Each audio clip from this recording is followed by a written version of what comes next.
व्यक्तं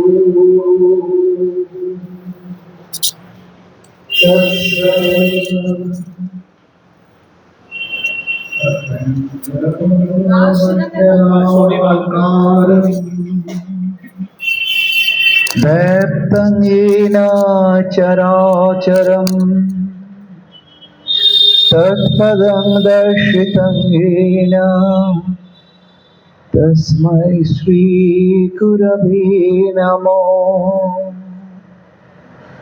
रामाय रामचन्द्राय रामभद्राय वेधसे रघुनाथाय नाथाय सीताया पतये नमः। नमः पार्वती पतये हर हर महादेव। আমরা এই হনুমান জয়ন্তীর জন্য হনুমানজিকে স্মরণ করার উদ্দেশ্যে ওই রামায়ণের মধ্যেই বিচরণ করছিলাম, রাম কথার মধ্যেই ছিলাম। কারণ মর্যাদা পুরুষোত্তম ভগবান রাম মানেই হনুমান, হনুমান মানেই কিন্তু শ্রীরাম।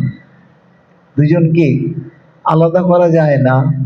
প্রভু ভৃত্য হলেও এইরকম ভৃত্য পাওয়া খুব মুশকিল। আমরা গীতাতে যে নিষ্কাম কর্মের কথা বলেছি, শুনেছি, আলোচনা করি, ভগবত বৃত্তার্থে কার্য সম্পাদন মুখে বলা খুব সহজ, বাস্তবে প্রয়োগ করতে গেলে অসুবিধেই থাকে। কারণ মনের মধ্যে অনেক কামনা বাসনার সুপ্তভাবে লুপ্তভাবে খেলে, এই নিষ্কাম হতে যাওয়াও খুব অসুবিধে হয়। ভাবুন তো, আপনারা তো এত পুজো আচ্ছা করেন, ভগবানকে যখন মিষ্টি দিচ্ছেন, এই যজমানি করলেও একই ব্যাপার, নাম গোত্র সবাই বলে, লিখে দেয় অমুক নাম অমুক গোত্র। কেন আমি নাম গোত্র দিচ্ছি কেন? মানে আমি তোমাকে এটা দিলাম, কে দিল সেটা জানিয়ে দিলাম, পরিবর্তে তুমি আবার আমাকে কিছু দেবে। একে কি নিষ্কাম বলা হয়? এটা পুরো সখা মারাধনা। আমরা বলছি নিষ্কাম, মহত্তত্ত্ব বলছি, কিন্তু মহত্তত্ত্ব প্রয়োগ করাটা এত সহজ নয়। তার মধ্যে কামনা থেকে যাচ্ছে, আর কামনা থাকলে কোনোদিনই সেটা ভজন সাধন পরিপূর্ণতা লাভ করতে পারে না।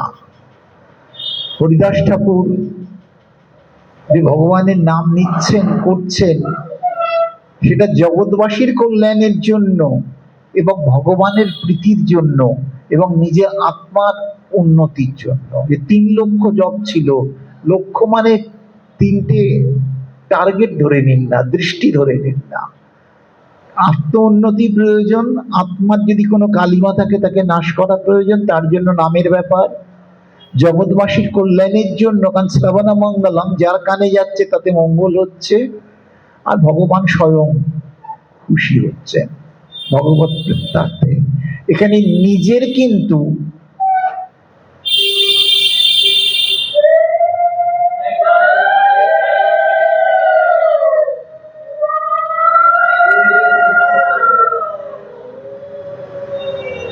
নিজের জন্য কিন্তু হরিদাস ঠাকুর কিছু ভাবছেন না।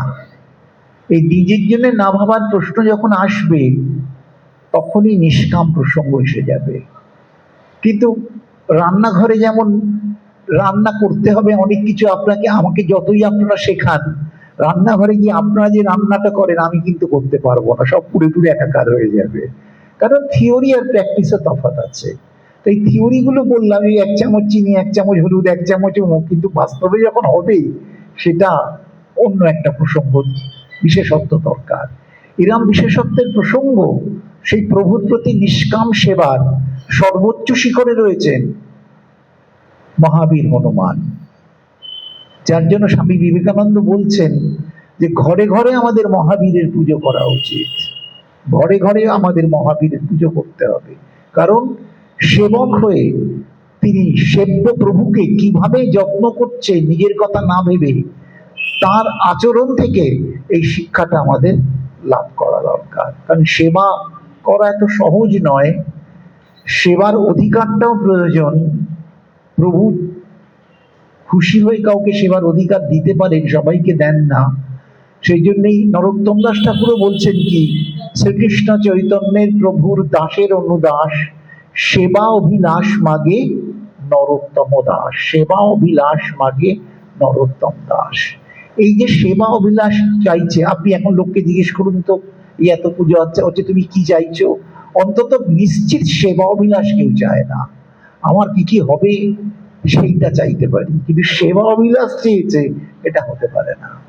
সেটাই হচ্ছে সেবকের গুণ, তার ভগবানের সেবা করাটাই প্রধান কাজ। আর সেবা বলতে গেলে কি হয়, পরম তৃপ্তিতে প্রভু যা চাইছেন সেই কাজটাকে পূর্ণ করা, পরম ভক্তিতে, পরম আত্মতুষ্টিতে, কোনো ক্ষোভবিহীন ভাবে প্রভু যা চাইছেন সেটাকে পূর্ণ করা, তাকে বলা হচ্ছে সেবা। তোমার ইচ্ছে মতো খানিকটা 10 রকম জিনিস ধরে দিলে আর থালা ঘুরিয়ে নিয়ে নিলে এটা সেবা নয়। তিনি কি চেয়েছেন সেইটা বুঝে করতে হবে, কারণ তিনি অনন্ত কোটি ব্রহ্মাণ্ড নায়ক, তার বাস্তব পক্ষে তার কিছু দরকার হয় না। কিন্তু শ্রীরামকৃষ্ণ বলতেন যে জমিদার বাবুর বাগান, জমিদার বাবু বেশ বড় কেদারাতে মানে চেয়ারে বসে আছেন, সবই তার, কিন্তু মালি যখন একটা ভালো পেঁপে তুলে এনে জমিদার বাবুকে হাতে দিয়ে বলে যে বাবু এটা তুমি খেও, এটা খুব ভালো, ও তুই এনেছিস, আচ্ছা দে। পুরো বাগানটাই কিন্তু জমিদারের, সে যে কোনোটাই নিজের মতো করে নিতে পারে, কিন্তু হাতে করে কেউ অনুরক্তিতে দিলে, অনুরক্তি হচ্ছে ভক্তি, তাহলে মালিকের যেমন ভালো লাগে, বিশ্ব সংসারের যে মালিক তারও ভালো লাগে। তাই পত্রাং পুষ্পং ফলং তোয়ং ইয়মে ভক্তা প্রযচ্ছতি, ভক্তির সঙ্গে যে দিতে পারে সেটাই ভগবান বলছেন অশ্নামি প্রজাতা আত্মানব, আমি যত্নের সঙ্গে সেইটাকে গ্রহণ করি, অশ্নামি প্রজাতা আত্মানব। এখন মনে শান্তি থাকলে তো ভগবত সেবা হয়, আর অশান্তি দূর করবার জন্য যে সেবা, সেটা কেবল ল্যাংলাপনা। ভগবান সমাধান করে দেবেন এমন কথার গ্যারেন্টি কিন্তু কেউ দেয়নি, সমস্যা থেকেই যাবে। ভাবুন না এত জটিলতায় যাওয়ার কি দরকার। শ্রীকৃষ্ণ বলরামকে নিয়ে কুরুক্ষেত্র, হস্তিনাপুর, দ্বারকা সর্ব জায়গায় পরিভ্রমণ করছেন, সারা ভারতবর্ষের অশান্তি তখন তুঙ্গে, এত ভয়ঙ্কর যুদ্ধ হবে, কিন্তু ভগবান চাইছিলেন না যুদ্ধ হোক, শান্তিতে, তাই বললেন 5টা গ্রাম দিয়ে দাও। কিন্তু ভগবানের কথা কি ছিল? তাহলে ভগবানের বৃত্তান্তে কর্ম কিন্তু হয়নি, তার পরিণতিতে নিজেদের দম্ভ, অহংকার এবং ব্যক্তিগত লোভ ইচ্ছাকে পরিপূর্ণ করার জন্য যে কাজ, তাতে অশ্বমেধ যজ্ঞই হোক আর বৈষ্ণব যজ্ঞই হোক, ধ্বংস ছাড়া কিছু হতে পারে না। কুরুক্ষেত্রের যুদ্ধের ধ্বংস হিসেবে দেখতে পাচ্ছি, কারণ ভগবান যা চেয়েছেন সেই চাওয়াকে পূরণ করার দায়িত্ব কারোর ছিল না, সবাই নিজের ইচ্ছাটাকে পূরণ করার চেষ্টা করেছে। মানুষের এটাই স্বভাব। দক্ষিণেশ্বরে যখন শ্রীরামকৃষ্ণ থাকতেন, ব্রহ্মানন্দজি ঘুরছেন, মানে তখন রাখাল মহারাজ, ব্রহ্মানন্দ হননি, বড় লোকরা দেখতে আসতো কেমন বড় মন্দির, একজনকে পরমহংস বলা হয়। রাখাল মহারাজ যখন বুঝতেন, পরে রাজা মহারাজ আর কি, ব্রহ্মানন্দজি, উনি সরিয়ে দিতেন, বলে এরা এসে শুধু সময়টাকে নষ্ট করছে, কোনো কথা তো শুনবে না। তাই বলতো রানীর বাগান দেখবে চলো, খুব বড় বড় ফুল হয়, ওইটা দেখি ওদের কিন্তু আনন্দ। মনটা বহির্মুখী, এদের দিয়ে কোনোদিন নিষ্কাম আরাধনা হয় না, আর নিষ্কাম আরাধনা না হলে সুখ হয় না, আর দুঃখ নিয়ে কোনোদিন ঈশ্বর আরাধনা পরিপূর্ণতা পাওয়া যায় না। তুলসীদাস, রামচরিতমানস তো তুলসীদাসের, সেখানে তো উত্তর ভারতে একচেটিয়া ভাবে রামচরিতমানস চলে, সেখানে তুলসীদাসের দোহা বলা হয়, দুঃখীকে আর সুখ কোথায় চিন্তা করছেন, যে মানুষ সুখ চাইছে, সুখ কি করে পাবে, আর দুঃখটাই বা কিভাবে যাবে। তুলসীদাস, এটা একদম তুলসীদাস থেকে বলা, যে সুখটা কি করে হবে। তাই বলছেন যে দিন দরিদ্র, যিনি যে দিন দরিদ্র, তার তো দুঃখ যে আমার পয়সা নেই। বলছে দিন বলে ধনী হ্যায় সুখী, দিন বলে ধনী হ্যায় সুখী। তুলসীদাস বলছেন, মানে যে গরিব সে বলে যার পয়সা আছে সেই একমাত্র সুখী। আমাকে লোকজন অনেক বলে, বলে টাকা থাকলেই সব হয়ে যায়, টাকা না থাকলে তো কিছু হবে না, আমার টাকা থাকলেই হবে। জানি না টাকা থাকার পরে কি কি হতে পারে। মানে মনে হচ্ছে পরের বাড়িতে নিমন্ত্রণ খেয়ে 4-6টা বড় বড় জিনিস খেয়ে ফেললাম, কিন্তু রাত 2টো থেকে যে অম্বলের ঠেলাটা শুরু হবে, খাওয়ার পর বোঝা যাবে। আগে সেটা যে খেতে পায় না, সে অম্বলের ব্যাপারটা বোঝে না। সত্যি কথাই, খাওয়ার পর সে বুঝবে সমস্যাগুলো কোথায়। তাই তুলসীদাস বলছেন, দিন বলে ধনী হ্যায় সুখী। এবার ধনীর কাছে যখন যাচ্ছেন, বলছেন ধনী কাহে রাজা হ্যায় সুখী। যে ধনী সে তো ঠিক আছে, একটা অনেক কিছু আছে, কিন্তু বলছে আমার আর কি সুখ, রাজার হচ্ছে সব সুখ, রাজা হ্যায় সুখী। তা রাজার কাছে যখন যাচ্ছে, এবার ডিভিশন হয়ে যাচ্ছে, মুঘল আমলেও ছিল, ভাগ করে করে স্টেজ বাই স্টেজ। তা রাজা কাহে মহারাজ সুখী। যে রাজা বলছে না আমি সুখ কোথায়, মহারাজ হচ্ছে সুখী, মানে আরো আছে আরো আছে, স্কেলটা, টাকার স্কেলটা চেঞ্জ হচ্ছে, মহারাজ সুখী। মহারাজ কাহে দেবরাজ ইন্দ্র হ্যায় সুখী। কারণ ও ভাবছে আমি মানুষের মধ্যে মহারাজ, কিন্তু ইন্দ্র হচ্ছে দেবতার রাজা, তাহলে স্বর্গের কত বৈভব, তার রাজা, তাহলে সে কত সুখী। তাই ইন্দ্র কাছে এবার যাচ্ছেন, ইন্দ্র বলছেন শিবজি হ্যায় সুখী, শিবজি হ্যায় সুখী। তা শিবজির কাছে যখন যাচ্ছেন, শিবজি বলছেন চতুরানন হ্যায় সুখী। শিবজি কেন বললেন চতুরানন সুখী? কারণ শিবজির অনেক জ্বালা। কেন? বলে ভালো মানুষ ধ্যান জপ নিয়ে থাকে, কিন্তু সমুদ্র মন্থনে যখন বিষ উঠলো, কারুর বিষ সামলাবার ক্ষমতা নেই, মানে গরলটা তুমি খাও। কিরকম লোক আপনার বাড়িতে খুব ভালো ভালো কথা বলে কাউকে রাখছেন, কিন্তু যেটা ফেলে দেবেন পচে গেছে, সেইটা তাকে বলছো তুমি এবার খাও, তাহলে তাকে তুমি কতটা গুরুত্ব দাও? কিছুই দাও না। মানে সেই ফেলে দেওয়া জিনিস বেড়াল কুকুরকে দেয়, তুমি শিবকে ডেকে সেটা দিলে, তিনি তাই খেয়ে দিলেন। তার সুখ দুঃখ ঊর্ধ্বে তিনি, প্রকৃত স্থিত প্রজ্ঞ অবস্থা তার। গীতার স্থিত প্রজ্ঞের মূর্ত প্রতিমূর্তি হচ্ছেন ভগবান শঙ্কর। তাই বলে আমার আর সুখ কোথায়? বলে লোকে বিষ খেতে ডাকে, তাই গিয়ে খেয়ে আসি। ভালো খাওয়ার ভালো জিনিসের জন্য তো আমাকে কেউ ডাকে না। আর তোরা আকন্দ ফুল আর ধুদ্র ফল এইসব দিস, ভালো ভালো আপেল আঙুর দিয়ে তো কোনো কথা নেই, আমি চাইনি, তাই তোরাও দিস না। মায়েরও অনেক ভোগ আছে, শিবের কিছু নেই। তাহলে আমিও তাদের সুখ কোথায়? তোদের যে সুখ, খেয়ে মেখে সুখ, এই খাওয়া মাখার ব্যাপার নেই, বাগের চাল পরে থাকি, গায়ে পাউডার সাবান জোটে না, মরার ছাই মেখে থাকি, আলো জ্বলে না, মাথায় একটু চাঁদকে রেখেছি, তার আলোতে আমার চারপাশ আলোকিত হয়। নিজের যে তার ব্রহ্মজ্যোতি, সেটাকে তিনি বলছেন না, সমস্তই নেমে যাচ্ছে। এই শিব শক্তিতেই আসবেন হনুমানজি, একটু উল্লেখ করে রাখলাম। যেখান থেকে আসছে সেই গুণটা তার থাকা দরকার। শিব শক্তি হবেন হনুমানজি, আসবো সেখানে। তাই শিবজি বললেন চতুরানন সুখী। কেন চতুরানন? মানে কে? ব্রহ্মাজি। চতুর আনন মানে 4টে মুখ যার, ব্রহ্মাজি সুখী। কেন ব্রহ্মাজি সুখী? 84 লক্ষ যোনি ব্রহ্মাজি সৃষ্টি করেছেন, ভাগবত আপনারা শোনেন। ভাবুন তো, দুটো প্রোডাক্ট হলে প্রোডাক্টটা ভালো লাগলো, 10টা প্রোডাক্টটা হলে আরো ভালো লাগলো। যখন 200 প্রোডাক্ট আমার কোম্পানিতে আছে, বেশ ভালো লাগলো।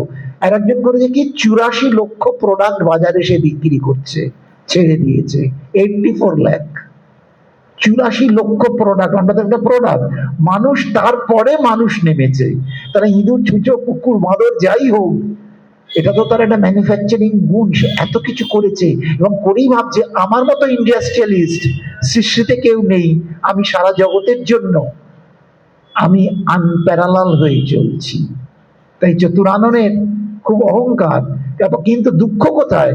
এই যত অসুরগুলো আরাধনা করে, বাধ্য হয়ে তিনি এক একটা সমস্যার সৃষ্টি করে বরদান করে।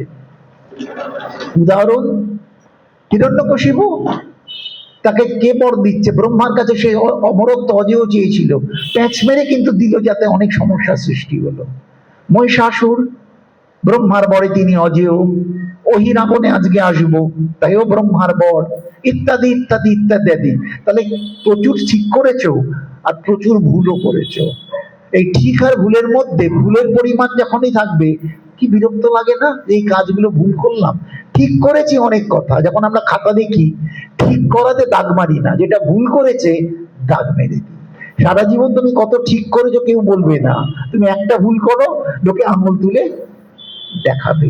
শ্রীমান মহাপ্রভু কেন বলছেন তোমার শুভ্র বস্ত্রে যদি এতটুকু কাদার দাগ লাগে, লোকে কিন্তু বস্ত্রটা দেখে না, বলে এই দেখো তোমার কাপড়ে কাদা লেগেছে, দেখবেন এতটুকু কাদা, ওইটাতেই চোখ তোমার কাপড়ে কাদা লেগেছে, কিন্তু পুরো কাপড়টা যে সাদা সেইটার কথা মানুষ বলবে না। যেটা ডিফেক্ট সেই ওইটা তোমার হয়েছিল, কিন্তু বাকি যে এত অবদান তার রয়েছে সেইটা কিন্তু ভাবে না।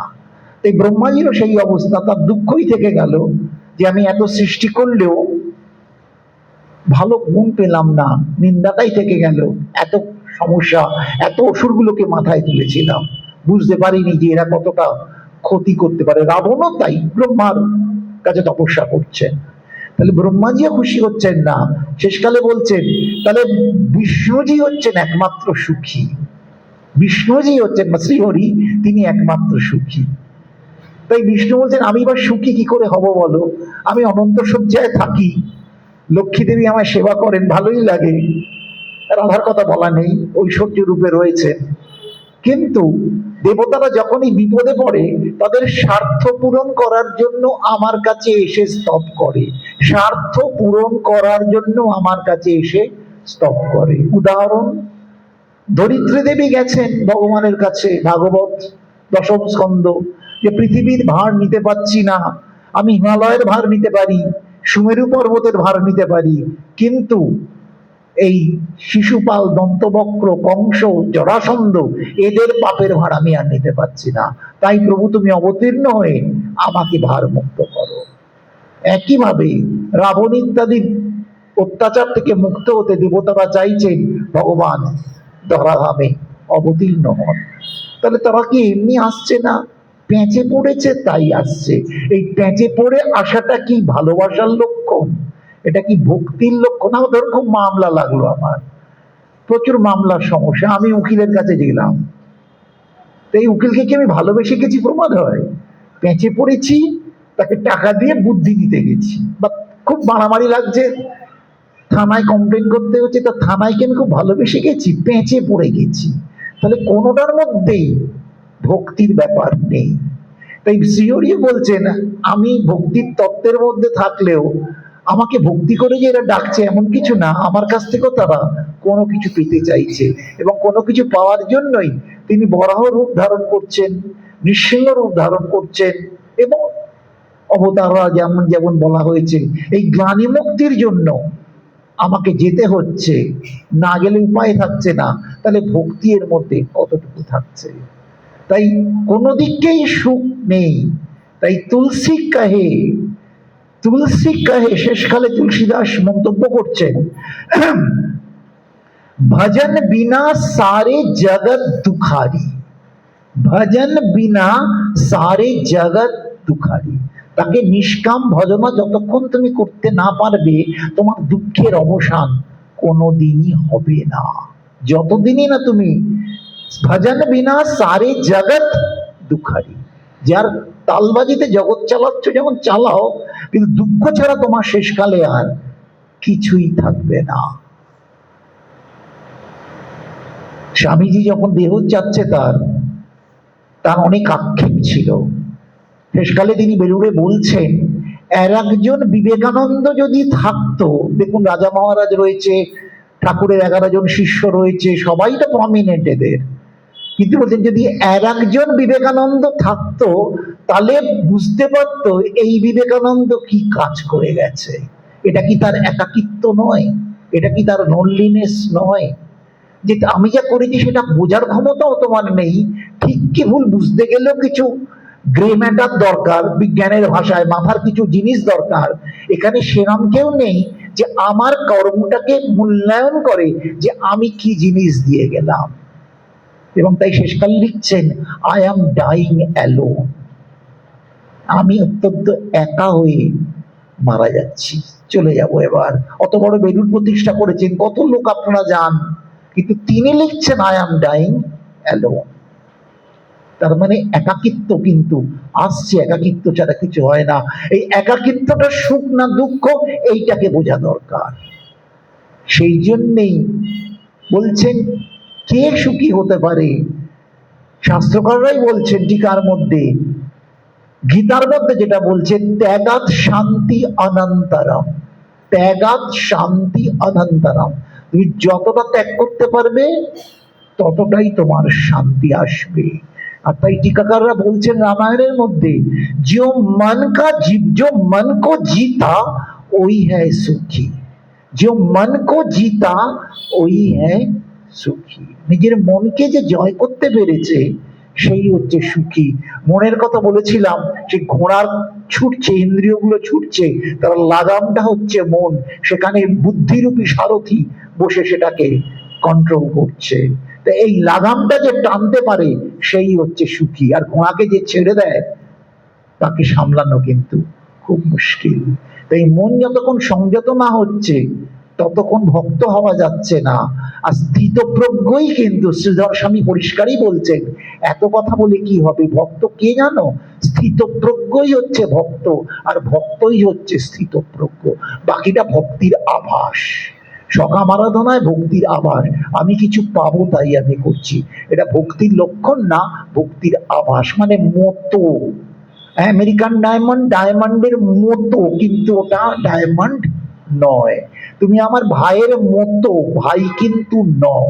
তেমনি প্রতিমা হচ্ছে সেই ভগবানের মতো, ভাতৃপ্রতিম, ভাইয়ের মতো, কিন্তু ভাই নও। তেমনি ভক্তি হচ্ছে ভক্তির মতো, কিন্তু ভক্তি নয়।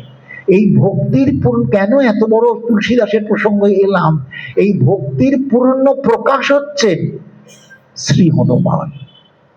এই হনুমানজিকে প্রতিষ্ঠা করার জন্য তুলসীদাসকে পুরো আমাদের ঘুরতে হলো, যে এরমই একটি চরিত্র হচ্ছে ভক্তরাজ, তাকে বলা হচ্ছে ভক্তরাজ হনুমান।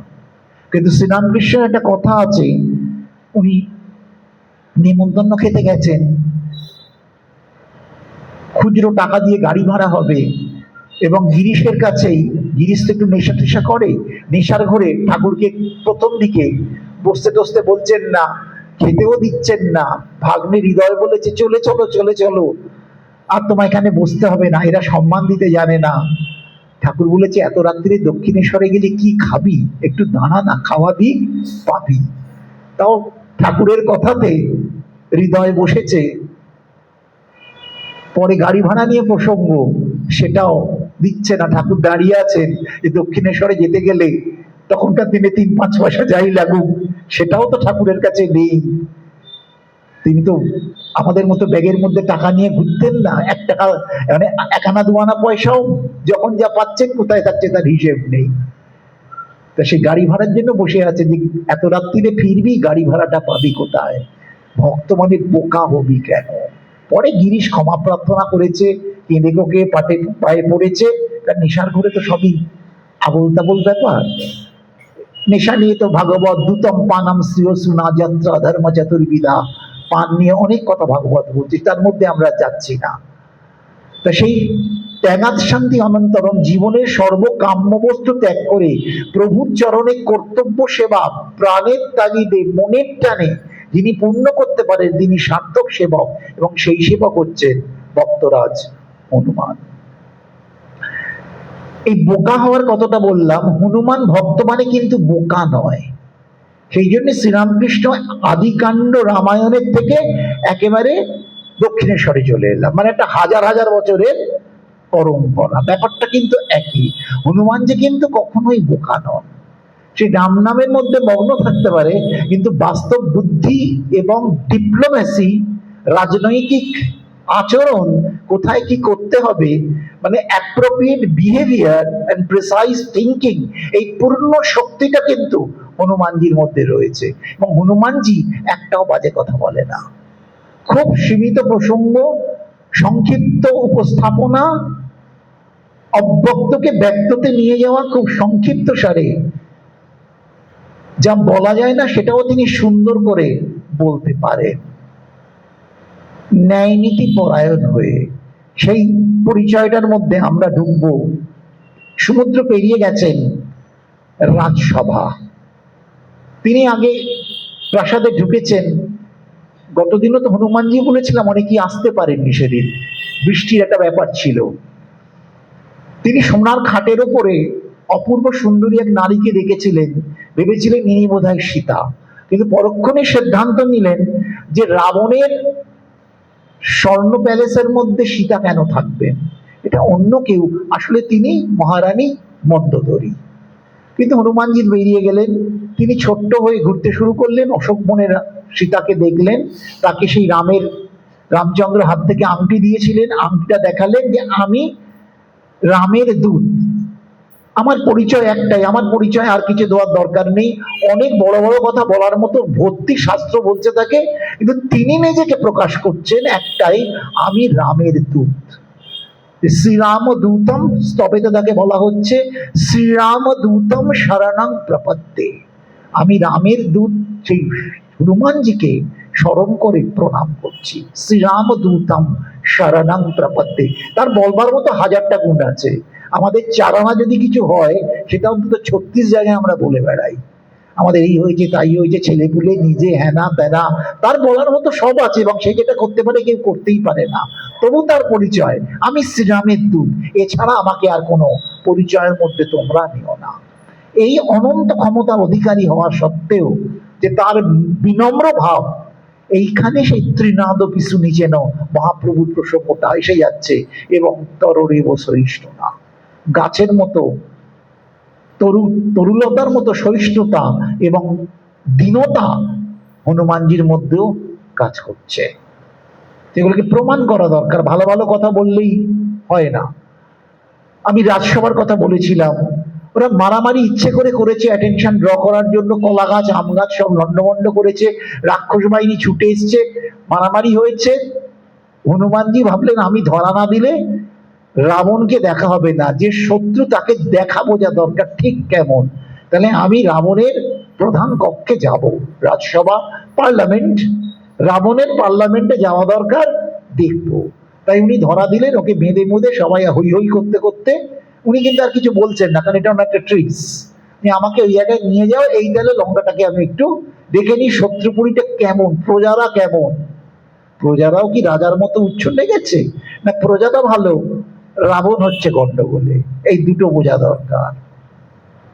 আজকে যে যুদ্ধ হয়েছে, তেহরান চলছে, সমঝোতা তো হলো না, তেহরানের ওপরে অনেক বম্বিং হচ্ছে, এটা স্কুলে বম্বিং হয়ে বহু বাচ্চা মারা গেছে, তাদের সঙ্গে যুদ্ধের কোনো সম্পর্ক নেই। তাহলে নিরীহ প্রজাকে যুদ্ধে ক্ষতিগ্রস্ত করা উচিত না, উচিত না, বা তারা কি রাজাকে সমর্থন করে? যে বহু জায়গাতেই ট্রাম্পের বিরুদ্ধে প্রতিবাদ বের হচ্ছে, আমেরিকাবাসী যারা ওখানে রয়েছে তাদের সঙ্গে কিছু যোগাযোগ হলে বলছে আমরা কেউ পছন্দ করছি না, প্রবল প্রতিবাদ বিভিন্ন সিটিতে হচ্ছে, যে কেন আমাদের ফৌজ কাটিয়ে সৈন্যকে ধ্বংস করছে। তেহরানও তো বসে নেই, ইরানও তো মারছে, তাই কেন করছো যুদ্ধ? এমনকি পোপ পর্যন্ত বলেছে আমি যুদ্ধের ফলে নয়, কারণ জিসাস কোনোদিন যুদ্ধকে সমর্থন করেনি। এই পোপের উপর খুব রাগ ট্রাম্পের। এগুলো বলছি কেন, অহিংসার প্রসঙ্গ রয়েছে। হনুমানজি শুধু দেখতে চাইছেন, মারামারি করার উদ্দেশ্য না, যে শত্রুপক্ষ যদি হয় তাকে যদি আমি দূত হয়ে বোঝাতে না পারি, তাহলে একটু দেখে যাওয়া দরকার আমার অপোনেন্ট কতটা শক্তিশালী।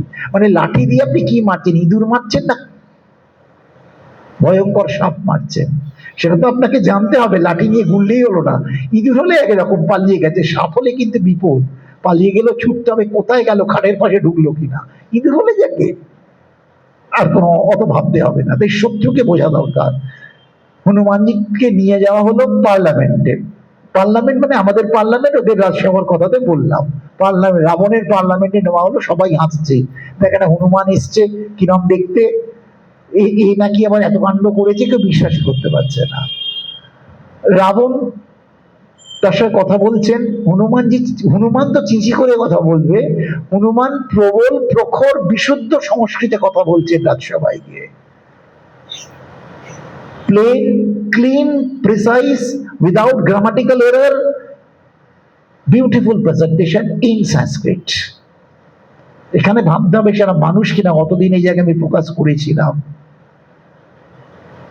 রাবণ অবাক হয়ে গেছেন, রাবণও কিন্তু সংস্কৃতজ্ঞ, তিনি বিশ্বমা ঋষির পুত্র, ব্রাহ্মণ, রাবণ বধে রামকে প্রায়শ্চিত্ত করতে হয়েছে, এরম প্রসঙ্গ রয়েছে, তার ব্রহ্মহত্যার পাপ। কিন্তু তার মায়ের কুল অসুর কুল, তাদের নানান রকম প্রসঙ্গে ওর মামার বাড়ির প্রভাবটা অনেক বেশি হয়ে গেছিল। তাই বিশ্রবা পুত্র হয়েও সে আসরিক প্রবৃত্তিটাকেই গ্রহণ করেছে। তার জ্যেষ্ঠ ভ্রাতা বিশ্রবা ঋষির প্রথম পক্ষে স্ত্রীর পুত্র ধনপতি কুবের, যে শিবের একান্ত পার্ষদ। এই কুবের বড় ভাই, ও হচ্ছে দ্বিতীয় গৃহিণীর নিকষা তার নাম। নিকষার পরম্পরায় রাবণ, কুম্ভকর্ণ, বিভীষণ, শূর্পণখা ইত্যাদি প্রসঙ্গ আসছে। এই হনুমানের সঙ্গে কথা হচ্ছে, হনুমান পরিষ্কারভাবে বলছেন, আমি তো রামচন্দ্র। বলছি, তুমি কে? কে তোমার পাঠিয়েছে? কেন এসছো? শুধুই কি আমগলা খেতে এসছো? তোমার খাওয়ার অভাব ছিল? বলছে, না, আমি রামচন্দ্রের দূত। আমি বলতে এসছি, তোমার সঙ্গে কিছু কথা বলতে এসছি। তুমি অন্যায় করছো। যে অন্যায় করে তাকে অন্যায় কি বোঝাতে পারে? ভেবে দেখবেন তো। যদি অন্যায়টা বুঝতে পারতো, তাহলে দুর্যোধনের 5টা গ্রাম অনায়াসে দিয়ে দিত। তাহলে রাবণ সীতাকে ফেরত দিত, হিরণ্যকশিপু প্রহ্লাদের উপর অত্যাচার করতো না। সবই দেখুন অন্যায় থেকে আসছে। এখনো দেখুন চতুর্দিকে অন্যায়, অন্যায় মানুষকে সহ্য করতে হচ্ছে। অন্যায়কে ন্যায় আনা এত সহজ নয়। তাই বলে রাবণ, তুমি অন্যায় করছো, কিন্তু তার আগে কেউ এলে বসতে দিতে হয়। তুমি এত কিছু জানো, এত বেদজ্ঞ শাস্ত্রজ্ঞ, তুমি মহান রাজা, দেবতারা পর্যন্ত তোমাকে ভয় পেয়েছে। তুমি এইটুকু জানো না, বাড়িতে কোনো লোক এলে, অতিথি এলে একটা বসার চেয়ার দিতে হয়? ছোট্ট ডিসেন্সি কাটসি নিয়ে কথা বলছে। রাবণ উত্তর দিচ্ছেন, ও তো হারবার লোক নয়। নিশ্চয়ই সেইরাম অতিথি হলে দেওয়া যায়, কিন্তু একটা বাঁদর, বাঁদরকে কেউ বসতে পারে না। বাঁদর নিজের মতোই দাঁড়িয়ে থাকতে পারে। তাই তোকে চেয়ার দেওয়ার কোনো প্রয়োজন নেই। বলে, তুমি ভুল বলছো। সবারই একটা মর্যাদা আছে। তুমি যখন চেয়ার দেবে না, আমার চেয়ার আমি তৈরি করে নিচ্ছি। বলে, জানেন, তার ল্যাজগুলো বাড়তে শুরু করলো। করতে করতে সে বিশাল হয়ে গিয়ে একদম টপে গিয়ে বসলো। আমার গল্প বলার কোনো ইচ্ছে নেই, শুধু রেফারেন্সটা দিলাম। হনুমানজি ওপর থেকে কথা বলছেন, রাবণ নিচে, তার রাজসভার যারা পার্ষদ, সভাসদ, তারা আরো নিচে। এতদিন কি হয়েছে, সভাসদরা গিয়ে আপনারা নিচে বসছেন, রাবণই উপরে বসছে। সে নিচের দিকে তাকিয়ে কথা বলে, লুক ডাউন করা, যাতে ইংরেজিতে একটা কথা আছে, লুক ডাউন, মানে এও করা, তোরা কি করবি, তোরা জানিস না, তোরা পারিস না। দুটো জিনিস হয়, প্রজার জন্য রাজা থাকে, এটা হচ্ছে গণতান্ত্রিক চিন্তা ভাবনা। প্রজার কথা ভাবতে হবে, যেটা রামচন্দ্রের রাজত্ব। তিনি প্রজাদের কথায় সীতাকে বিসর্জন দিলেন, খুবই বাড়াবাড়ি করেছিলেন। প্রজা এখানে শেষ কথা। আর রাবণের মত হচ্ছে, আমি আছি তাই তোমরা আছো, প্রজাদের কথা ভাবার দরকার নেই, আমি যেহেতু রাবণ সেহেতু তুমি আছো। ঠিক ট্রাম্প এই ধরনের কথা পোপকে বলেছে। বলেছে, আমি তোমার নাম পাঠিয়েছিলাম বলে তুমি আজকে পোপ হয়েছো, আমি ছিলাম তাই তুমি গেছো, তোমার যাওয়ার গুণের মতো কিছু নেই। ঠিক রাবণের মতো, আমি আছি তাই লঙ্কাপুরী আছে। সুতরাং আমাকে আমার মতো বুঝে নিতে হবে। গণতন্ত্র বা দাবির এখানে কোনো ব্যাপার নেই। যা কিছু আমার সুবিধে আমি ভাববো, যেটা আমার অসুবিধে তাকে আমি নির্মূল করব। এখনো কিন্তু প্রসঙ্গ সেই দিকেই রয়েছে, যে নিজেরটাকে শুধু ভাবো, অন্যের কথাটা কখনো তুমি শুনবে না, এবং সমাধান কখনো হবে না। এই পরিস্থিতিতে হনুমানজি উপরে উঠে গেছেন। রাবণ তো কোনোদিন ঘাড় তুলে কথা বলেন না, ঘাড় নামিয়ে কথা বলেন নিচুদের দিকে। আজকে হনুমান ওপর থেকে তাকিয়ে কথা বলছেন, রাবণ বাধ্য হয়ে ওপর দিকে তাকিয়ে কথা বলছেন, ঘাড় তুলে, যেন হনুমানজি বস, রাবণ এখন সাবঅর্ডিনেট,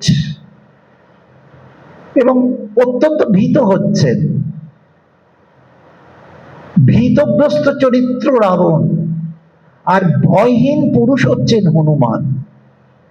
এই দুটো চরিত্র মুখোমুখি হচ্ছে। একজন কোনো ভয় পায় না, তিনি এখন উচ্চাসনে রয়েছেন, আর একজন সন্দেহ বাতিগ্রস্ত, মানসিকভাবে বিপর্যস্ত, দম্ভ, অহংকার, লোভ, আগ্রাসন, একটা ভালো কথা নয় কিন্তু, আমার মুখ দিয়ে বেরোচ্ছে এগুলো, সমস্ত কিছু তাকে গ্রাস করেছে।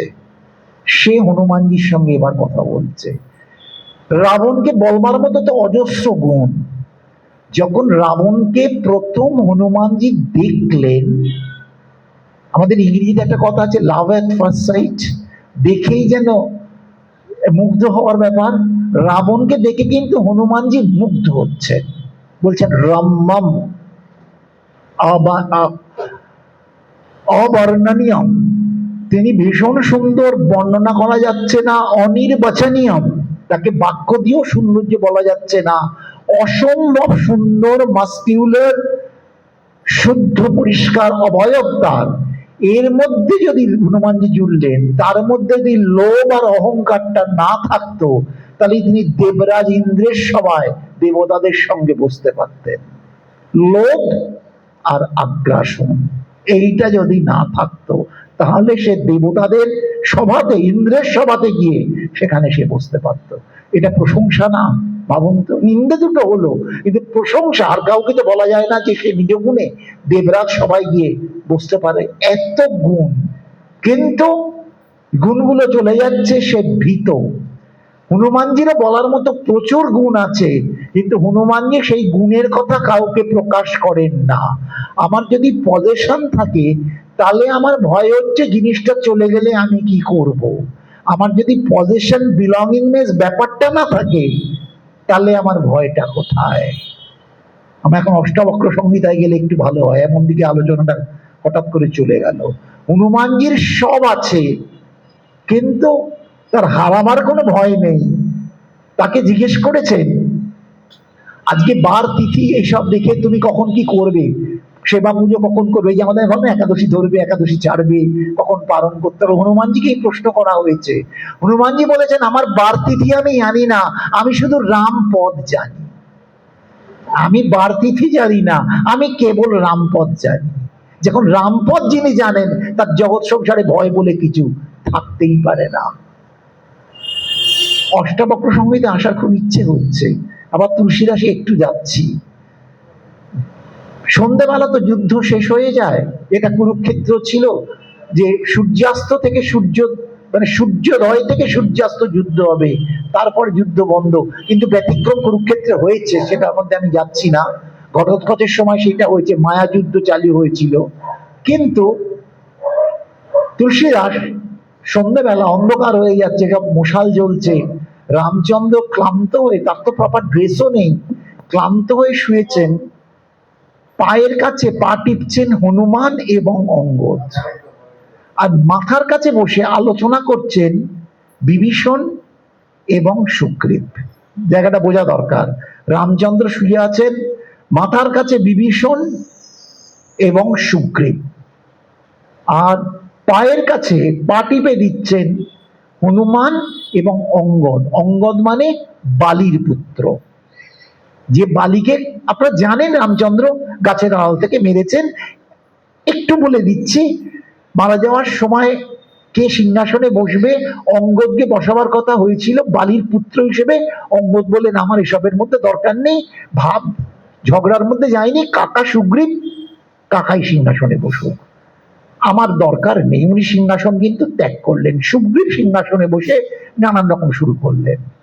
এখন হচ্ছে মাথার উপর বিভীষণ এবং সুগ্রীব, পায়ের কাছে হনুমান এবং অঙ্গদ। বারবার বলছি, তুলসীদাস ওখানে বলছেন, বড়ি সৌভাগ্যী অঙ্গদ হনুমানা, বড়ি সৌভাগ্যী অঙ্গদ হনুমানা, মানে ওটা তো অবধি ভাষা, এটা হিন্দিও নয় বাংলাও নয়।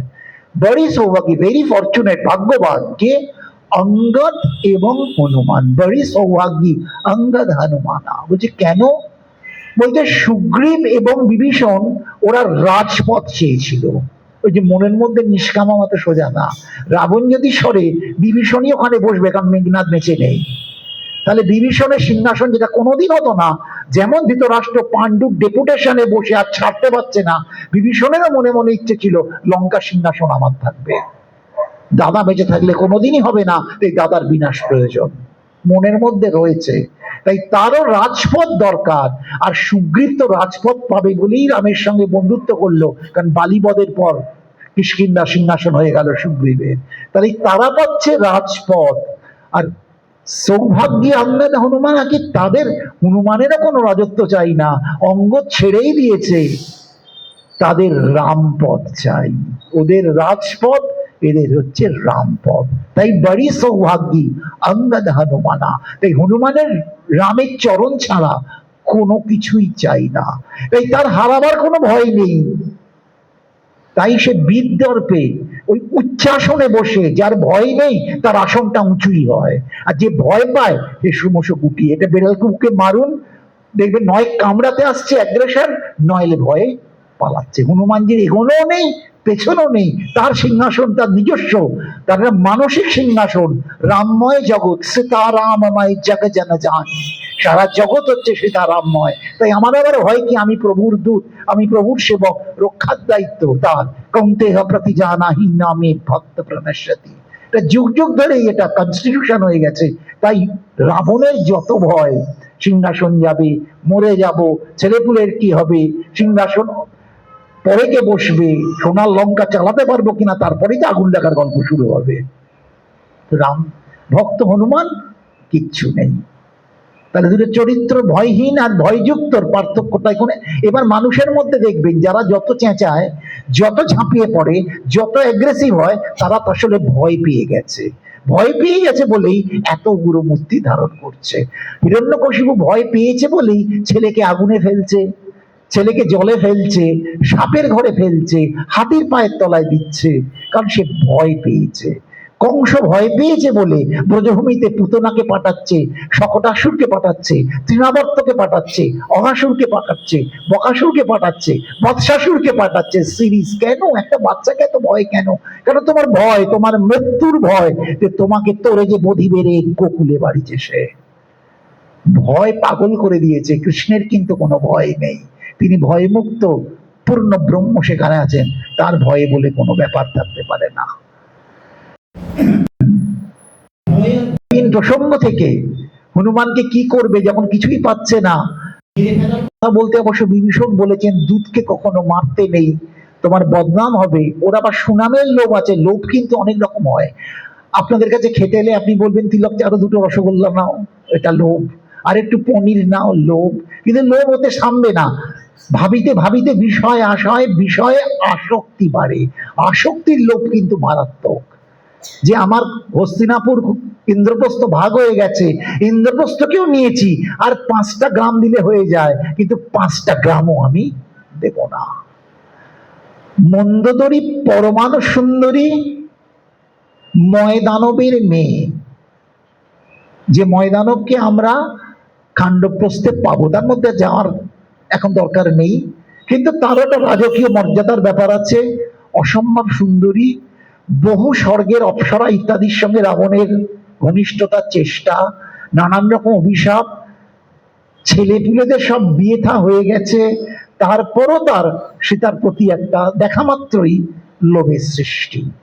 এবং তার ধারণা ছিল আমি তো অপ্রতিরোধ্য, আমাকে কেউ কিছু করতে পারবে না, আমি যা মনে করছি তাই হবে।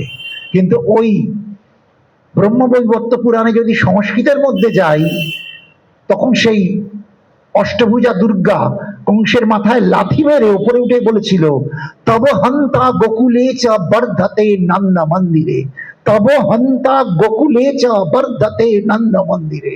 ওই নন্দ মন্দির যে অঞ্চল, ওনার ব্রজভূমি, ওইখানেই তোমার হন্তা বড় হচ্ছে, আমায় মেরে তুই কি করবি। মা অষ্টভুজা মূর্তিতে আকাশে লীন হয়ে গেলেন, সিংহবাহিনী অষ্টভুজা। তা সেই তোরে যে প্রদীপ বেড়ে গোকুলে বাড়িছে সে, তোমার ঠিকই বাড়বে, তুমি যেভাবেই আটকাবার চেষ্টা করো। এখন হনুমানকেও সে মারতে চাইছে, বা যে মেরে ফেললে ঝামেলা মিটে যায়। এটা তো নানান মজা দেখিয়েছে, নানান খেলা, এটাকে আগে মারি, কারণ সমুদ্র পেরিয়ে এসছে, এটাও একটা ব্যাপার। শত্রুর বিনাশ করাটাই হচ্ছে ব্যাপার। মেঘনাদ হ্রদের মধ্যে মনে পড়ে যাচ্ছে, মধুসূদন লিখছেন, শত্রুকে বিশ্বাস আর নাহি কদাচন, নমুচি দানবে যথা সহস্র লোচন। শত্রুকে বিশ্বাস আর নাহি কদাচন, যদি শত্রু মনে হয় তাকে প্রশ্রয় দিও না। শত্রুকে বিশ্বাস আর নাহি কদাচন, নমুচি দানবে যথা সহস্র লোচন। ওই নমুচি দানবকে ইন্দ্র দেখা মাত্র বজ্র দিয়ে মারবেন, ও আর বলা কওয়ার কোনো ব্যাপার নেই, ওটাকে মারা দরকার। শত্রুকে বিশ্বাস আর নাহি কদাচন, নমুচি দানবে যথা সহস্র লোচন। আমাদের সব অহিংসা অমুক তমুক কথা বলে ঘেঁটে দেওয়া হয়েছে, না এদিক না ওদিক। শাস্ত্র দেখলে উল্টোটাই পাওয়া যাবে। তাই রাবণও এই পলিসিতেই, মধুসূদন তো পরে লিখেছেন, মধুসূদন তো মেঘনাদকে অনেক বড় করেছেন। মেঘনাদ বধ কাব্যের মধ্যে লক্ষণকে কাপুরুষ বলেছেন, মেঘনাদকে অনেক ওপরে তুলেছেন। সেটা আমাদের বিষয়বস্তু আজকে না, ছোট্ট করে বলছি। তাই রাবণও ওই পলিসি, শত্রু যখন মেরে ফেলো আর রেখো না। বিভীষণ বুঝিয়েছেন ওই যে লোভ, তোমার যশগাথা নষ্ট হবে, তোমার অনেক বদনাম, তখন বলবে একটা সামান্য বাঁদর দুধ, তাকেও তোমায় মারতে হচ্ছে, তুমি তাহলে কোথায় আছো? এই তোমার পাওয়ার? তুমি বড় বড় যোদ্ধা, তুমি ইন্দ্রকে হারাচ্ছ, সেখানটা বাঁদরের সঙ্গে করছো। লোকে বলে ছুঁচো মেরে হাত গন্ধ। তুই তো বাঁদরকে মেরে তুমি অপযশ করবে, করো না। রাবণ দেখলো সত্যি তো আমার বদনাম হতে পারে, বদনাম হবে যখন তখন। কিন্তু সীতা বদনামটা ভাবতে না, বাঁদর বদের বদনামটা ওর মাথায় কাজ করেছে, যখন যেমন করে। তাই ছেড়ে দে। কিন্তু ওরাই বুদ্ধি দিল, ওর ল্যাজটা বড় করেছিল তো, ওকে ল্যাজটা আগুন দিয়ে দেয়। আপনারা জানেন, আমি এই গল্পটার মধ্যে যেতে চাই না, কেন আগুন এবং ওই ল্যাজে সর্বদিক ঘুরছে, তার তো পুড়ে যাওয়ার কথা। সীতার কাছে খবর গেছে, এইখান থেকে কিন্তু ভালো করে খেয়াল করবেন, সীতার কাছে খবর গেছে। সীতাকে কিন্তু হনুমানজি বলেছিলেন যে মা, আমি তোমার সন্তান, কোনো কিছু ভাবার ব্যাপার না, তুমি এত কাণ্ড দরকার নেই, আমি তোমায় কাঁধে নিয়ে সমুদ্র পার হয়ে একদম রামজির কাছে বসিয়ে দেবো। তো এত কথা কিচ্ছু দরকার নেই, এটা হচ্ছে আমাদের চরিত্র, এত কথা বলতে ভাল লাগে না। Whatever you want to do, সেটা যদি দরকার হয় অ্যাপ্লাই ইট। এই ভেজেই যাচ্ছি, এত ধৈর্য আমাদের আর হয় না। হনুমানজিরও সেই ধৈর্য আর হচ্ছিল না। কিন্তু সীতা বললেন কি, আমি যদি তোমার সঙ্গে যাই, তোমার কাঁধে চেপে, এছাড়া তো কোনো রাস্তা নেই। 5 জন লোক নিন্দে করবে যে হনুমানের কাঁধে চড়ে যাচ্ছে, আর এটা অযোধ্যার সম্মানহানি হবে। কেউ ভাবে না শ্বশুর বাড়িটার মান সম্মানটাও একটা জীবনে ব্যাপার। অযোধ্যার মানহানি হবে, এবং সব থেকে বড় কথা, রঘুকুল তিলক শিরোমণি রামচন্দ্রের অপমান হবে। তাই এইভাবে যাওয়া উচিত না। তোমরা সিংহলে এসো, এসে প্রভু রাম আমাকে নিয়ে যাবেন। তাহলে সীতা কিন্তু অপমানের ভয় পাচ্ছেন, লোক নিন্দার ভয় পাচ্ছেন, লোকে কি বলবে। এই লোকে কি বলবে জন্যই তো সীতার পরবর্তীকালে অগ্নি পরীক্ষা, একাধিকবার, একবার না একাধিকবার। লোকে কি বলবে, লোককে তুষ্ট করতে কোনোদিন পাবেন না। এখান থেকে শিক্ষা রাখবেন, মানে আপনি যদি কাউকে তুষ্ট করতে দেখেন, সবাইকে তুষ্ট করব, আপনি সব থেকে বড় নিরেট বোকা যে আপনি সবাইকে তুষ্ট করার চেষ্টা করেছেন। কৃষ্ণ কিন্তু সবাইকে তুষ্ট করছেন না, রামচন্দ্র করছেন না। তাহলে বালি বধ করলেন কেন? বালির বউ তারা তো রীতিমতো শ্লেষাত্মক বাক্য বলছে, তিনি কি তাকে তুষ্ট করতে যাচ্ছেন? কৃষ্ণ কি দুর্যোধনকে তুষ্ট করতে চাইছেন? অত বড় কৌরব বাহিনী, বড় বড় লোক রয়েছে, কাউকে তুষ্ট করতে চাইছেন? ওনার যেটা চিন্তা উনি সেটা বলছেন। তাই সবাইকে তুষ্ট করা যায় না, সীতার কাছ থেকে শিক্ষা। এটাও আমাদের বিষয় না। এইবার বিষয়, সীতার কাছে খবর এলো হনুমানজিকে আগুন দেওয়া হয়েছে, তার আগুনে ল্যাজ পুড়ছে, কিন্তু সে আগুনে তো বিপদ হতেই পারে, একটা যদি কোনো কারণে আগুন লেগে যায়। কাগজে দেখেন না, ঠাকুর ঘরে প্রদীপ থেকে কাপড়ে ধরে অনেক বিপদ অনেকের হয়েছে, কাগজে কিন্তু বের হয়ে যে সাংঘাতিক পুড়ে গেছে, খুব সাবধানে প্রদীপগুলোকে জ্বালা দরকার। কারণ এই ঢোলা ঢালা কাপড় চোপড় এটা ওটা তুলতে গিয়ে ফট করে আঁচলটা ধরে গেল। আমারও একবার ধরে গিয়েছিল একটা পুজোর সময়। যাই হোক, সঙ্গে সঙ্গে সব নিভেও গেছিল, ওটি খেলা আর কি। আগুন লাগানো হচ্ছে, সঙ্গে সঙ্গে সীতার কাছে খবর এসছে সেখানে ত্রিজটা এবং সরমা বলে 2 জন ছিলেন। ত্রিজটা তিনি সীতার ভক্ত, রামজিকে তিনি অনুভব করেন, আর সরমা হচ্ছে বিভীষণের স্ত্রী। বিভীষণের স্ত্রী হচ্ছেন সরমা। রামায়ণের মধ্যে আর একটা রয়েছে তরণী সেন, মনে পড়লো বলে আমি বললাম। বাল্মীকির মধ্যে এতটা নামের ব্যাপার নেই। তরণী সেন নামটা তো পুরো বাংলার কৃত্তিবাসের দেওয়া। তরণী সেন, বিভীষণ ত্যাগ করেছেন লঙ্কা, ত্যাগ করে শান্তি, কিন্তু তরণী সেন এবং বিভীষণের স্ত্রী সরমা কিন্তু রয়েছে ওখানে। তাই তরণী সেন জ্যাঠার হয়ে কিন্তু যুদ্ধ করতে আসছে, মানে তার রাজকার্য, যেটা গীতার উপদেশ হবে তোমার রাজকার্য পালন করো, তিনি কিন্তু লঙ্কার যোদ্ধা হিসেবে রামচন্দ্রের সঙ্গে যুদ্ধ করতে আসছেন। কিন্তু রামচন্দ্র দেখছেন যে এই রাক্ষস পুত্র জানেন না কিন্তু বিভীষণের পুত্র। বিভীষণ কিন্তু গিয়ে বলছেন না আমার ছেলে তাই তুমি মেরো না, এসব কথা বলছেন না। বিভীষণ স্তব্ধ হয়ে গেছেন। তরণী সেন যুদ্ধে এসছেন, তার সারা গায়ে রাম নাম লেখা। ভাবতে পারছেন? মানে কৃত্তিবাস ভক্তিটাকে কোথায় নিয়ে যায়, যে তোমার সঙ্গে যদি ন্যায় নীতিতে আমার যুদ্ধ হয় তাহলেও আমার মনটা তোমাতেই সমর্পিত, সেটা আমি শত্রুই হই বা মিত্রই হই। তাই রামচন্দ্র পরে জিজ্ঞেস করেছেন যে এই রাম নাম লেখা যুবক তো মারা তো যাচ্ছেই, এই কে তোমাদের রাক্ষস গুলি? তখন বলছেন প্রভু গম্ভীর ভাবে মুখ নিচিয়ে শোকগ্রস্ত হয়ে আমার পুত্র তরণী সেন। বলে তুমি আগে বললে না কেন? আমি অস্ত্র চালাতামই না। বললেন ও রাজকার্য করেছে কিন্তু তোমায় স্মরণ করে করেছে, তাই দেহতত্ত্বে কোনো সমস্যা নেই, ও তোমাকেই প্রাপ্ত হবে। দেখুন শেষকালে সেই কৃত্তিবাসের ভক্তি, কিন্তু কৃত্তিবাস যার ভক্তিটাই কিন্তু প্রকাশ করা হয়েছে, যে আমি তোমার শত্রু হয়েও যদি কাজ করি তবু তোমার কথা ভেবেই তোমার সঙ্গে যুদ্ধ করছি। এটাও আমাদের বিষয় না, এগুলো একটা মনের মধ্যে আসছে বলে বলছি, মানে যা মনে আসে। সীতা প্রার্থনা করছেন অগ্নিদেবের কাছে, যদি আমার পাতিব্রত্য থাকে, মানে স্বামী পরায়ণ যদি হই, আমার যদি কোনো ধর্মে তপস্যা থাকে, আমার যদি শ্রীরামের চরণে অচলা ভক্তি থাকে, তাহলে হে অগ্নিদেব তুমি হনুমানের দেহে উত্তাপ প্রকাশ করতে দিও না। আগুন থাকবে উত্তাপ থাকবে না তা কি হয়? আগুন থাকবে তার দাহিকা শক্তি থাকবে না তা কি হয়? সে সারা লঙ্কা ঘুরছে আর চতুর্দিকে আগুন লাগাচ্ছে, ছাড়ে খাড়ে যাচ্ছে সোনার লঙ্কা, কিন্তু একসময় সে রিয়ালাইজ করছে সবই তো আমি পোড়াচ্ছি, কিন্তু আমার গায়ে ল্যাজটাও পুড়ছে না কেন, বা আগুনের তাপটাও আমার লাগছে না কেন। যখন যজ্ঞকুণ্ডের পাশে বসতে হয় তখন তো আগুনের উত্তাপটা প্রচন্ড গায়ে লাগে, বসা যায় না, পিছিয়ে আসতে একটা সময় বেশি ঘি বেড়ে গেলে, তাহলে তার কোনো উত্তাপই লাগছে না। তাহলে আগুনের ধর্ম উত্তাপ সৃষ্টিকারী সর্বত্র, সেটা কলকাতাতেও আগুনের যা গুণ, লন্ডনে গেলেও সেইটা গুণ, আফগানিস্তানে গেলেও সেটাই গুণ। এটাই হচ্ছে ধর্ম, ধর্ম কোনোদিন আলাদা হয় না। আমরা ধর্মটাকে শেপ দিয়ে আলাদা করেছি। আমরা বলছি এটা আমাদের লণ্ঠন, ওরা বলছে এটা টর্চ, কেউ বলছে এটা একটা মশাল, আগুন ব্যাপার কিন্তু এক আছে, সেই বোধটা নেই।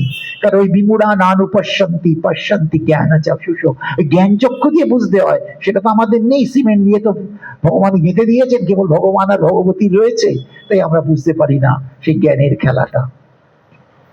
সীতা যে যদি সেই গুণগুলো থাকে তাহলে অগ্নি স্পর্শ করো না। অগ্নি স্পর্শ করছে না, হনুমানজি ভাবছেন যে কেন স্পর্শ করছে না, বুঝতে পারছেন না। সমুদ্রেতে আগুন নিভিয়ে তিনি আবার ফ্লাই করে গেলেন, মানে ভারতবর্ষে পৌঁছে যাবেন। প্রশ্ন এখান থেকেই, বাল্মীকি তো লিখছেন, কিন্তু নারদ তাকে বলেছিলেন, বাল্মীকি জিজ্ঞেস করেছিলেন সর্বশ্রেষ্ঠ গুণের অধিকারী কে থাকবে? সত্যপথ, অনির্বচনীয় ব্যক্তিত্ব, মহাজ্ঞানী, করুণাময়, পতিত পাবন, মানে সব হয় না। কোথায় গেলে এমন চরিত্র পাবো যে তুমি আমাকে দিয়ে তার সম্বন্ধে লেখাতে চাইছো? নারদ বলছেন, নারদ কহিলা সেথা, উত্তর দিচ্ছেন অযোধ্যার রঘুপতি রাম। নারদ কহিলা তথা রবীন্দ্রনাথ করছেন অযোধ্যার রঘুপতি রাম। তা সেই বলে তিনি তো আসেননি এখন, কিন্তু অনেক আগে কাব্যের কথা হচ্ছে, বলে তুমি যা লিখবে প্রভু এসে সেইটা করবে। যেন বাংলায় কথা এসে গেল, রাম না হতে রামায়ণ। এখন যেমন একাডেমি, রবীন্দ্র সদন, এইসব স্টার ইত্যাদি নাটক হয়, আগে তো নাটকটা লেখা হয়েছে, তারপর তো যারা অভিনয় করে তারা করছে, তাই নয় কি? রামায়ণ হচ্ছে ঠিক তাই, স্ক্রিপ্ট আগে হয়ে গেছে।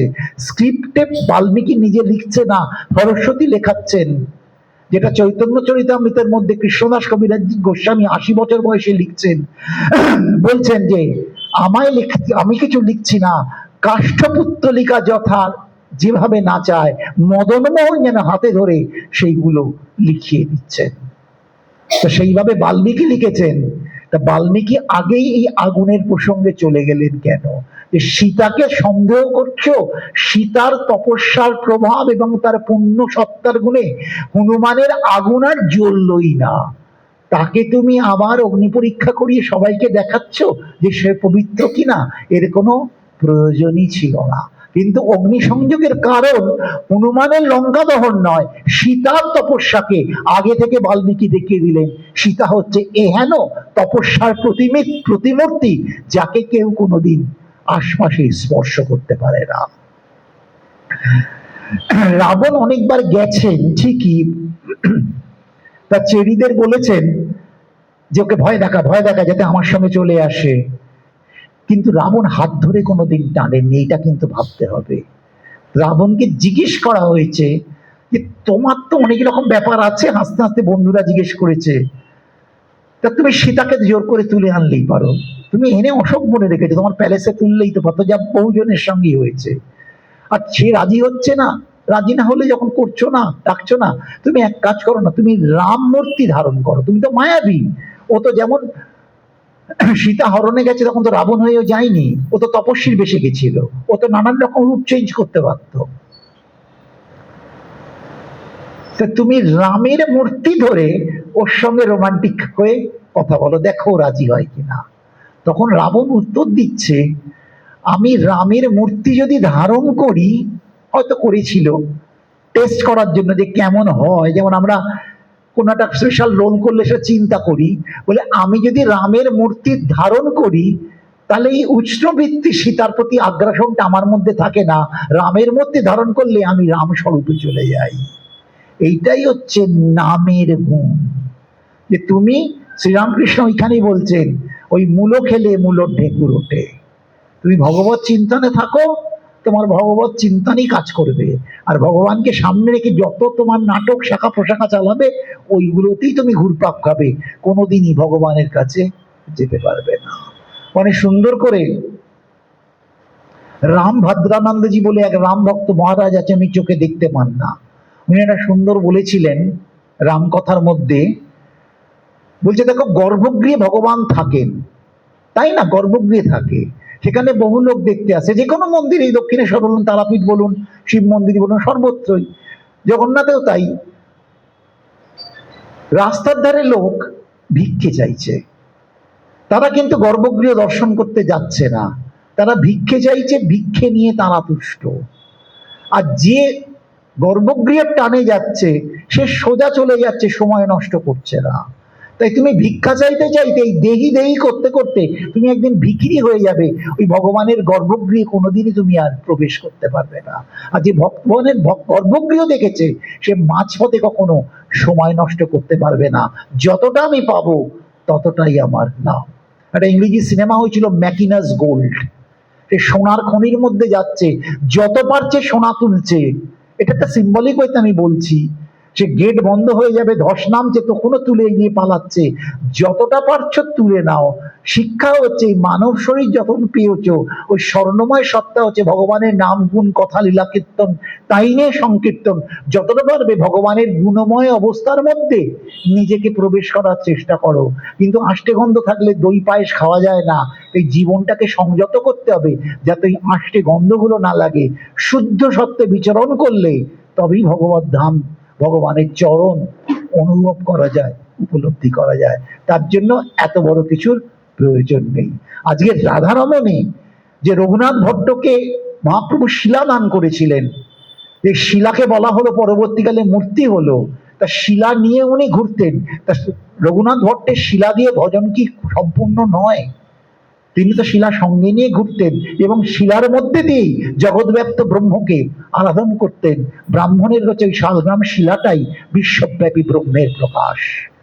এই আজকে চৈত্র সংক্রান্তি তো হয়ে গেল, জলে বসানো শুরু হয়ে যাচ্ছে। অনেকে পয়লা বৈশাখ থেকে বসায়, অনেকে আজকে থেকে বসায়। আর আজকে যে গরম, আমি সকালে পুজো করি, শালগ্রাম গৌরীশঙ্কর মহাদেব সব জলে বসে গেছে, গোপাল রাত্রি গিয়ে তুলতে হবে, কারণ বিকেলে থাকবো না, উচিত বিকেলে সন্ধ্যেতে তোলা। কত দিক করতে হবে, সবগুলোই থাক, এবারে মানও থাক, জীবনও থাক, সবকিছু থাক, রাতে গিয়ে তোলা হবে। এখন জলে বসো, আমরা যখন ঘামছি তাকে তারও কত গরম লাগছে। আত্মবৎ সেবার কথা বৈশাখ মাসে ভগবানের জন্য বলছেন, কিন্তু এটা কোত্থেকে আসছে? প্রীতি থেকে, যে আমারও গরম লাগছে তাই তোমারও গরম লাগবে, তাই তুমি জলের ওপর বসো। আবার সন্ধে হয়ে গেলে বেশি জল ঘাঁটলে ঠান্ডা লেগে যাবে, তাই তাকে পুছিয়ে আবার তুলে তুলসী দিয়ে তাকে যে যার জায়গায়, শিবকে বেলপাতা দিয়ে শুকনো বিছনা শুকনো জায়গাতে আবার বসিয়ে দিও। মানে আন্তরিকতা। এখানে ব্রাহ্মণের কোনো রোল নেই, চাওয়া পাওয়ার কোনো ব্যাপার নেই, সংকল্পও নেই, বিকল্পও নেই। সংকল্প বিকল্প মানে কি? সংকল্প করছি এগুলো আমাকে দাও, এইটা না হলে অন্যগুলো দাও। আমাদের আশ্রমের পুজো করে অভ্যেস, সেখানে সংকল্প নেই, বিকল্প নেই, চাওয়ার কিছু নেই। চণ্ডীযজ্ঞ, শাশ্বত শ্লোকের চণ্ডীযজ্ঞে ভগবতী প্রীত্যার্থে, গীতাযজ্ঞে শ্রীকৃষ্ণ প্রীত্যার্থে, এক শব্দের মধ্যে দিয়ে সংকল্প বিকল্প সব শেষ হয়ে গেল। আর পৌরোহিত তন্ত্রে যখন ঢুকবে, লাইনের পর লাইন যাচ্ছে, মায়ের কাছে যে কত কিছু চাইবে, আর প্রতি বছর চেয়ে যাচ্ছে, মানে ভিখিরিও লজ্জা পাবে। ভিখিরিও মানে এত চাইলে পরে আর চাইতো না, এদের তাও চাওয়া চলবে, কিন্তু নিশ্চয়ই দেয় না। সব সময় যদি বলি ভাত দাও ভাত দাও, তাহলে নিশ্চয়ই ভাত খেতে পাই না। ভাত খেতে পেলে নিশ্চয়ই বলতাম রাজভোগটা দাও, রাজভোগ পেলে বলতাম আইসক্রিমটা দাও, কিছুই পাই না। তার মানে এই হচ্ছে পৌরোহিততন্ত্রের সঙ্গে ভক্তি মার্গের প্রসঙ্গ। ঘুরিয়ে এগোচ্ছে, কিছুতে হনুমানজির কথা তো কিছুতেই ট্যাকেল করা যাচ্ছে না, অজস্র আলোচনা। পঞ্চমুখী হনুমান এখন সবাই দেখেন, পঞ্চমুখী হনুমানের প্রসঙ্গ, 5টা করে মুখ রয়েছে।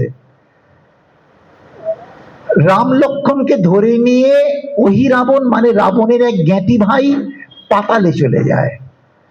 ছবিতেও দেখবেন পঞ্চমুখী হনুমান এখন ভীষণ প্রচার হয়েছে, আগে এগুলো ছিল না। হনুমান যে প্লেন হনুমান পাতালে চলে যায়, সেখানে সে বলি দেবে, সেখানে মায়ের আরাধনা করে, তো এই তন্ত্রের ব্যাপার আসছে, সেখানে ওদের বলি দেওয়া হবে।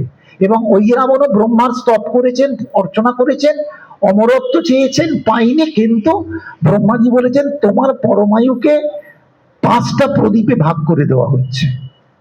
5টা প্রদীপে একসঙ্গে 5টা প্রদীপ যদি নেবে, কেউ নেভাতে পারে, তবেই তোমার মৃত্যু হবে। তা বিরাট হলঘর ধরে নিন, 5 দিকে 5টা প্রদীপ রাখা আছে, ভাবুন না, 4 দিকে 4টা, সেন্টারে একটা, একসঙ্গে। মানে আপনি একটা নেবালেন, একটা লেবালেন, ওই হ্যাপি বার্থডে টু ইউ করতে গিয়ে 3টে নিবলো, 4টে জ্বলছে, এরকম তো হয়। সবসময় যে নেবে তা না, একসঙ্গে নেবাতে হবে, সেম ঘড়ি কাঁটা সেকেন্ডে, তবে ওই রাবণ মারা যাবে। ওই রাবণ তাই অপরাজেয় তুই যা ইচ্ছে করতে পারে, তাই রাম লক্ষ্মণকে ধরে তুলে এনেছে বলি দেওয়ার জন্য। হনুমানজি সোজা পৌঁছে গেলেন এবং ওই রাবণের কাছে শুনলেন, তুমি কি করবে, আমার থেকে তুমি বেরোতেও পারবে না, আমাকে মারতেও পারবে না, আমি তোমার সামনে কাটবো।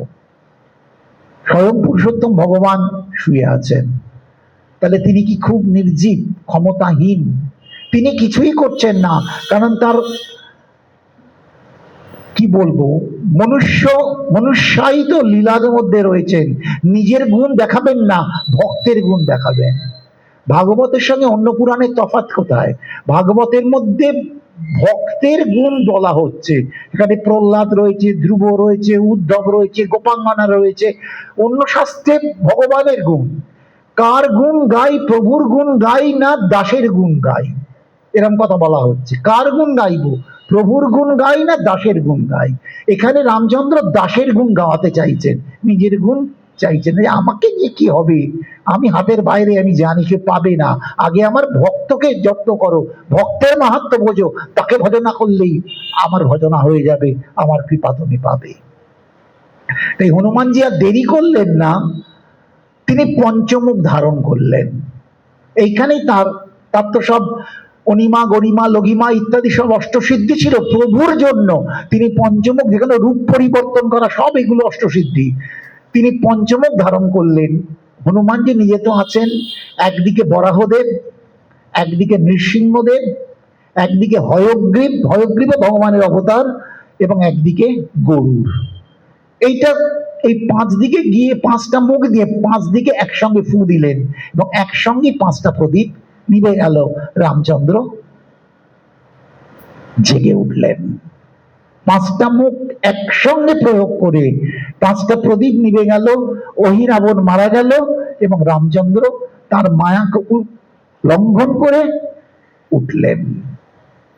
এটা তো গল্প কথা, এটা গল্প কথা। সেই 5টা মুখ হলো কিনা এখনকার দিনের লোক তো জিজ্ঞেস করতেই পারে। আমাদের সবসময় জানবেন কথার সঙ্গে দর্শন জুড়ে আছে, philosophy. Something for mass, something for class. সবার জন্য সব না।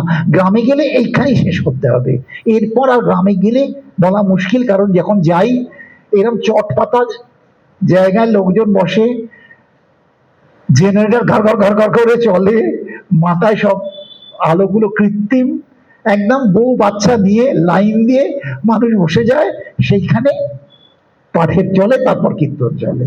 তাদের জন্য এইখানেই শেষ। তুমি কিসে মোহাচ্ছন্ন হয়ে অজ্ঞান হয়ে আছো? ভগবান বলছেন তো, অহমাত্মা গুড়াকেশ সর্বভূতা সয়স্থিত। হে অর্জুন, আমি তো হৃদয়ের মধ্যেই বাস করছি। ঈশ্বর সর্বভূতানাং হৃদ্দেশ অর্জুন তিষ্ঠতি। সে ঈশ্বর পুরুষোত্তম ভগবান তো এইখানেই রয়েছে। তুহু অন্তর্যামী কাল ব্রহ্ম পরমেশ্বর, তুহু সবকে স্বামী। তিনি তো এখানেই রয়েছেন, কিন্তু বুঝতে পারছো না কেন? আলোর লণ্ঠনটা, আলোটা জ্বলছে, ওপরে এত ভূষিকালি রয়েছে, আলোটা বেরোতে দিচ্ছে না, ভূষিতে ভরে গেছে। তুমি আনন্দ পাও কিসে? কাউকে দেখে ভাল লাগছে, সীতাকে দেখে ভাল লাগলো, রাবণ অমনি ছুটলো। রূপ। এই তালসার সন্দেশে গুড় দিয়ে খেতে, ল্যাংড়া আম রস খেতে খুব ভালো, রস। কয়লা তো কেউ চেটে খাচ্ছে না, তার রস নেই বলে। রূপ, রস, শব্দ, ভালো ভালো কথা কানে দিয়ে যাচ্ছি, ট্রেন এসে গেল, অ্যাক্সিডেন্ট বহু হয়েছে আগে, ঝিকঝ্যাক জিংযাং জিংযাং জিংযাং চলছে। শব্দ আপনারাও শুনছেন, শব্দ ভালো লাগছে কথা শুনতে, অথবা বিরক্ত লাগছে, কিন্তু একটা শব্দের ব্যাপার আছে। রূপ, রস, শব্দ, স্পর্শ। আগেকার সব মোটা কম্বল ছিল, সাধু ভান্ডারে মোটা কম্বল দিত, আমিও ওরকম পেতাম। রামকৃষ্ণ মিশনের সব ওরা ওগুলো পাপোশ করে, তাদের তো এত অভাব পড়েনি ওই মোটা কম্বল গায়ে দেও। আর অন্য জায়গায় লোকেরা গায়েই দেয়, সাধুরা প্রত্যেকে পাবে। তা সেটা কি মখমলের কম্বল, স্পর্শ। রূপ, রস, শব্দ, স্পর্শ, আর পারফিউম, গন্ধ। আমি কত দামি পারফিউম ইউজ করছি, লোক যারা জানে আমার জিজ্ঞেস করলো এই পারফিউমটা গেলাম, এই পারফিউম আমি জানি না গো। মাঝে মধ্যে ছেলে এসে দুম করে দিয়ে যায়, আমি বারণ করি যে সব জানি, সব না তার দাম জানি, না তার নাম জানি, না কোনোদিন প্রয়োগ করেছি, কিচ্ছু জানি না। চান করে উঠে বেরিয়ে এসো। ওটা কি হচ্ছে? গন্ধ। কিন্তু জুঁই ফুলের গন্ধ বুঝি, বেল ফুলের গন্ধ বুঝি, ঠাকুর সাজাতে গেলে খুব সুন্দর গন্ধ, আর ফুলটা পুরনো হয়ে গেলে গন্ধটা আর থাকে না, সেইটুকু বুঝি। রূপ, রস, শব্দ, স্পর্শ, গন্ধ। তোমার মধ্যে ঈশ্বর রয়েছেন, কিন্তু তোমার রূপের লোভ, রসের লোভ, শব্দের লোভ, স্পর্শের লোভ, গন্ধের লোভের জন্য তুমি মোহগ্রস্ত হয়ে অজ্ঞান হয়ে আছো। ভগবানকে তুমি তোমার হৃদয়ে বুঝতে পারছো না। এই সেই কঠোপনিষদের রথের ব্যাপার, ঘোড়াগুলো ছুটছে রূপ, রস, শব্দ, স্পর্শ, গন্ধের জন্য। তাই ঈশ্বর যে তোমার হৃদয়ের মধ্যে সারথি হয়ে বসে আছেন, তাকে দেখার তোমার সময় নেই। যখন এই পঞ্চ ইন্দ্রিয়ের কাজ যখন বন্ধ হবে, সেটা যখন অন্তর্মুখী হয়ে গোবিন্দ চরণের কথা ভাববে, বহির্মুখিতা বাদ করে অন্তর্মুখী যাবে, দেখবেন রাম তোমার মনের মধ্যে ফুটে উঠছে। মেরা মন মে রাম, তং মে রাম, রোম রোম মে রাম হ্যায়। এই আসরিক প্রবৃত্তির চেয়ে রাবণ, এই আসরিক প্রবৃত্তি পঞ্চতন্মাত্র বলে জগতের পেছনে ছোটাচ্ছে, ভগবানের দিকে যাচ্ছে না। তুলসীদাসের কথা আবার মনে করিয়ে দিচ্ছেন, जिधर राम है वहां काम नहीं है, जिधर काम है वहां राम नहीं है। অনন্ত বাসনা কখনো রামের কাছে গিয়ে দেখতে পারে না। হনুমানজি সেটা জয় করেছেন বলেই তিনি সর্বদা রামের কাছে রয়েছেন। তাই পঞ্চতন্মাত্র হত্যা করে রামকে ঈশ্বরে জাগানো হচ্ছে হনুমানের কৃপা এবং অহিরাবণ পথ।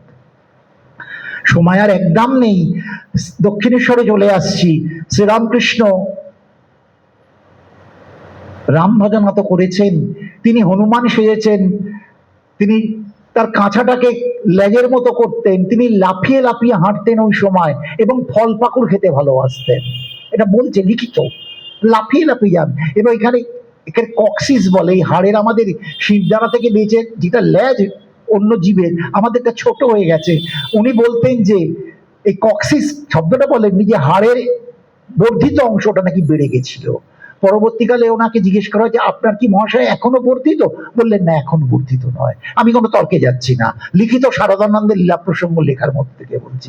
আমি একটা কথাও নিজের থেকে বলি না, প্রত্যেকে যে যেমন লিখেছে সেটাকে মালাটা গাঁথার চেষ্টা করি।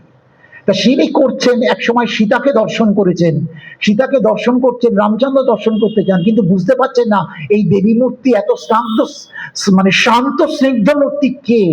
কিন্তু এই চিন্তা করতে করতে যখন উনি ধ্যানস্থ হচ্ছেন, দেখলেন সামনে, সীতার সামনে, সীতা উনি বলছেন না, বলছেন এক দেবী মূর্তি, হনুমানজি এসে বসলেন।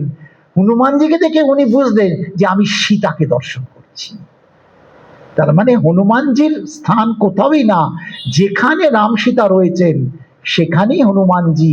আর হনুমানজি যখন পৌঁছেছেন সেখানে সীতা এবং রামজির কৃপা অবশ্যভাবে বলছে। যেমন এসি চালিয়ে দিলে ঠান্ডাটা পাবেন, তেমনি হনুমানজি যেখানে খুশি হয়ে বিরাজ করছেন সেখানেই সীতারামের কৃপাটা রয়েছে। এবং রামচন্দ্র বলে গেলেন, এত যে লোক অমরত্বের জন্য চেষ্টা করলো, হনুমানজি কোনোদিন চাননি, বলছেন তুমি চলে যাচ্ছ প্রভু, আমাকে নিয়ে যাও। বলে না, তোমাকে আমি চির আয়ু দান করলাম, তপস্যাবিহীন অমরত্বের দিকে যাওয়া। যতদিন চন্দ্র সূর্য থাকবে, যতদিন রামকথা থাকবে, তুমি এইখানে থাকবে, এবং যেখানে রামকথা হবে তুমি গিয়ে তাদের আশীর্বাদ করে আসবে। উনিও বললেন, আমার একটাই পরিচয় থাক, আমি রামচন্দ্রের সেবক, আমি রাম ভক্ত, আমি রামদূত, শ্রীরামদূতম শরণং প্রপদ্যে। আজকে আর সময় নেই, পরে কোনো সময় রামায়ণে আবার আসার চেষ্টা করব। জয় জয় সীতারাম।